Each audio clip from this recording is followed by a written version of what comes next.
Part 3, Shadows at Dusk.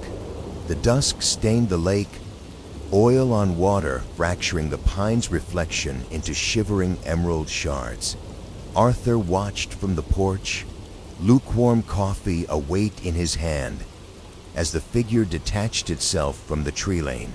Not Old Man Hemlock, smelling of brine and regret, but someone who moved with a deliberate stillness, less stooped, more held. It wasn't his observation that unsettled Arthur, but the sense of being returned, measured by an ancient patience. The air felt thick, leaving a grit on the palate, like chewing on river stones. Leo had retreated fully into the shimmering solace of his VR headset. The garage door rattled again, not a violent bang now, but a slow probing of the wood, as if something were feeling for weaknesses with bony fingers. Arthur had ventured into Neo-Tokyo earlier, donned the headset and navigated the neon-slick streets. He'd felt less connected to Leo than standing 10 feet away, separated by layers of light and code. He was building worlds where gravity was optional, consequence negligible. Had they forgotten how to negotiate with gravity in their own lives? With consequence, it was like sharing a dream with someone already halfway down the rabbit hole. Eleanor moved with a quiet efficiency bordering on exhaustion. She'd been dismantling her carefully constructed lawyer persona since they arrived, each chipped fragment revealing a softer core, or perhaps just a deeper weariness.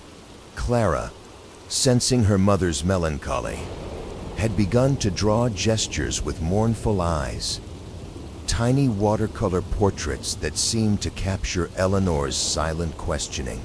They clustered on the kitchen table like scattered playing cards, face down promising hidden fortunes. Grandma Vivian, perched on the rocking chair with uncanny stillness, claimed the land, remembered everything. Loggers, she rasped, her voice like dry leaves skittering across pavement and over bone. They made deals with what lived here before them, offered trinkets for easy timber, mocked it when they got greedy. She said the spirit didn't care about money or would so much as balance, that it took those who were too sure of their choices, those who thought they had tamed the wilderness instead of becoming part of its slow breathing. Arthur initially dismissed it as folklore, charmingly rustic, but Vivian's gaze held a weight suggesting she'd seen more than sunsets over Lake Michigan, seen patterns unfold and repeat across generations. He found another jester card tucked into Leo's shoe wedged between sock and leather. This one depicted a jester juggling 3 brightly colored balls. A book representing scholarship, Arthur. A briefcase representing ambition, Eleanor. And a VR controller representing escape, Leo. Each ball wobbled precariously. They weren't quite falling, but threatening to shatter upon impact with the cracked earth below. A small mocking smile curved on the jester's painted lips. Arthur saw his own face mirrored within that curve. The garage felt colder than before.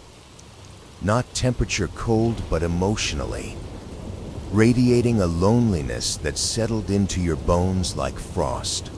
Arthur wandered towards it again and noticed Clara sketching on the porch steps with charcoal now. He sat beside her and asked what she was drawing. She simply shrugged while pointing toward lake as if awaiting an answer from its black depths. A school of minnows flashed silver beneath the surface. They seemed to be writing something on the water's skin. He tried to articulate his unease to Eleanor later, the feeling of being watched by something patient beyond scrutiny, the subtle shifts in atmosphere. But she simply offered pragmatic reassurance. It's an old house, Arthur. old houses creak. Her tone wasn't dismissive exactly. It was spent, like she'd already battled enough ghosts in courtrooms and didn't have energy for spectral ones in Michigan.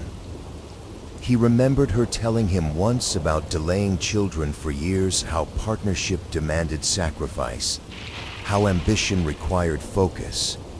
He saw it now in her eyes during family dinners, a flicker of something lost or never quite grasped, mirroring gesture on cup after cup.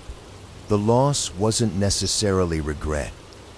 It was a quiet acceptance of paths not taken.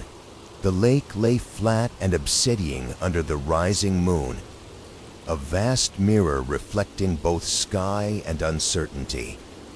He stared at its surface long enough to see his own face staring back, older, wiser, more resigned, accepting absurdity as core element existence, and noticing now a subtle distortion in his reflection, as if another face were pressing against his own from below. He wondered if Vivian was right, if they hadn't simply come to Michigan but returned to it, drawn back by something older than memory, something expecting payment for past bargains. Clara had begun adding small skeletal figures to her gesture drawings, tiny bone hands reaching for fallen juggling balls. He noticed then that the shadowy figure from earlier wasn't gone. It stood just inside the tree line again, barely visible in moonlight, and this time he could discern one specific detail. It wore a single playing card tucked into its lapel. The gesture,